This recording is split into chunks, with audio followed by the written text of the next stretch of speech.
Gentle breeze out there, just enough to make it feel a little bit cooler in Manchester. The thermometer reads 23, feels more like the mid-teens right now with that northerly breeze. And the high temperatures today, struggling to get out of the 20s in most spots, so it is a day featuring well below average temperatures, but the trade-off is plenty of sunshine out there. Typically in early March, we see high temperatures closer to the 40-degree mark, and we will inch our way toward that number in the next couple of days. But before we get there, one more cold night tonight with clear skies and light winds. Many spots over the interior back in the single digits, even some sub-zero readings up north closer to the teens right along the coastline. It is clear tonight, which is good news for those who enjoy some of the fun happenings in the night sky. We have a total lunar eclipse early tomorrow morning. This happening because the Earth is going to position itself right between the sun and the full worm moon. But at least locally, it's a very short-lived event.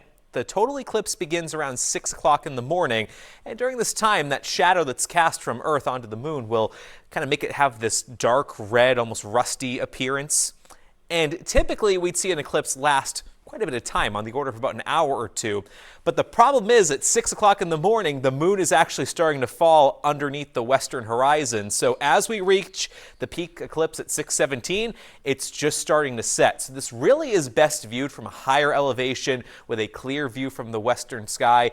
If you're wondering, yes, it is okay to watch this with the naked eye, unlike a solar eclipse where you do need those protective glasses, much like the one we had here in New Hampshire back in 2024. So good viewing conditions, albeit cold out there tomorrow morning, increasing clouds on Tuesday, and late in the day, the weather's going to change in a big way. We have impact weather for Tuesday evening with some snow and even some wintry mix and rain in southern New Hampshire. In any event, a messy evening commute expected for Tuesday evening and Tuesday night. The morning is just fine. You can see on Futurecast very little cloud cover, so great viewing conditions for the eclipse. Cloudy skies developing by midday.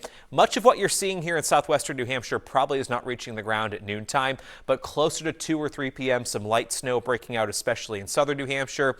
There's that burst of more moderate snow for the Tuesday evening commute. And as some milder air noses in from the south, likely changing to rain in portions of the Merrimack Valley, the coastline, and mixing with some sleet and rain in the Monadnock region. That probably cuts down totals in far southern New Hampshire. This tends to taper off around midnight, and by Wednesday morning, really no issues whatsoever. So it really is the Tuesday evening commute of primary concern with some slick and snow-covered roadways. Thinking a general 2 to 4 inches of snow for much of central New Hampshire into the Monadnock region. Mixing cuts down on totals for those of you in Manchester, Nashua, over through, say, Salem and along the coastline, and much lighter snow once you get north of the White Mountains. This boundary parked right near us this week, and that keeps the pattern unsettled. It also keeps the real core of the warm weather off to our south. Portions of the mid-Atlantic states will likely jump into the 70s later on this week.